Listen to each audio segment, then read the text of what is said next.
আসসালামু আলাইকুম সবাইকে তামান্না কুকিং ব্লগে স্বাগতম। আশা করি সবাই ভালো আছেন, আমিও ভালো আছি। আজকে আপনাদেরকে দেখাবো কি করে সহজ উপায়ে সরষে ইলিশ রান্না করা যায়। তাহলে চলুন শুরু করা যাক।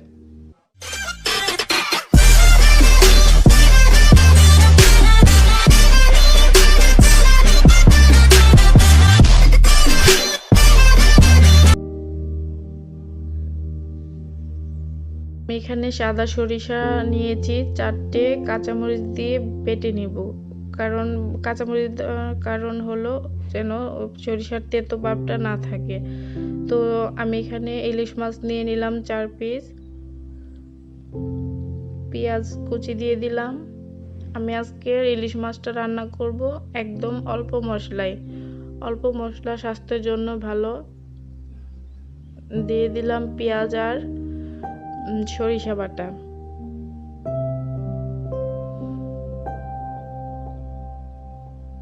আমি আজকে এখানে আদা রসুন দিব না। আদা রসুন সরিষা ইলিশ মাছের সঙ্গে দিলে ইলিশ মাছের গন্ধটা থাকে না। তো দিয়ে দিলাম পরিমাণ মতো লবণ, দিয়ে দিলাম 1 চিমটি হলুদ,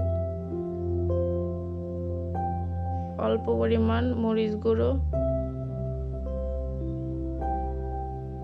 দিয়ে দিলাম 1 চিমটি ধনিয়া, আর দিয়ে দিলাম সাদা সয়াবিন তেল।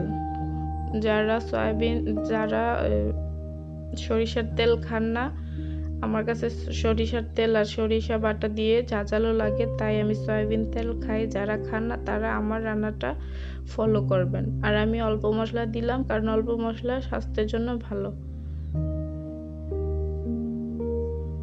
মিশিয়ে নিচ্ছি সম্পূর্ণ মশলাগুলো। আমার মশলা মিশানো হয়ে গিয়েছে, আমি ঢাকনা দিয়ে দিয়েছি। আমি পানি দিতে ভুলে গিয়েছিলাম, এখন পানি দিয়ে দিচ্ছি। আমি হাতটা ধুয়ে অল্প পরিমাণ পানি দিব।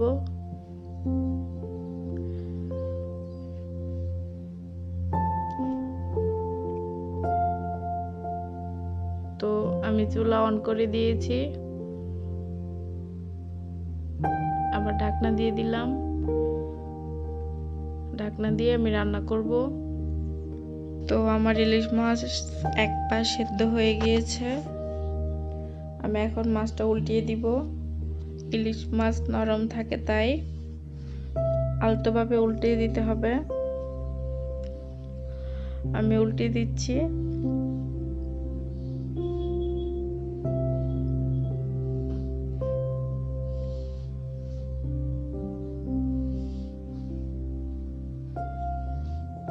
কাঁচামরিচ দিয়ে দিলাম,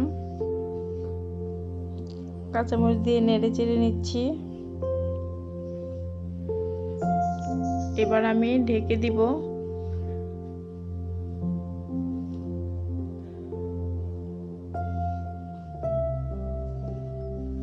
আপনারা ইচ্ছা করলে এভাবে হাতল ধরে নেড়ে চেড়েও দিতে পারেন।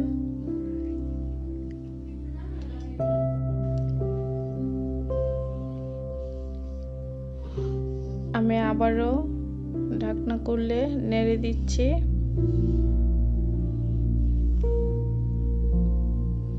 একেবারে আলতোভাবে উল্টে দিচ্ছি।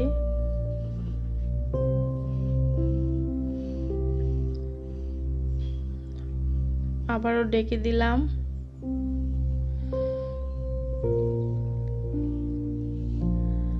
দেখুন আমার রান্না হয়ে গিয়েছে। দেখুন কতটা সুন্দর হয়েছে। আমার চ্যানেলটাকে সাবস্ক্রাইব করবেন, আমাকে বেশি বেশি করে লাইক কমেন্ট শেয়ার করবেন। আমার রান্না যদি আপনাদের কাছে ভালো লাগে তাহলে আমার চ্যানেল সাবস্ক্রাইব করবেন।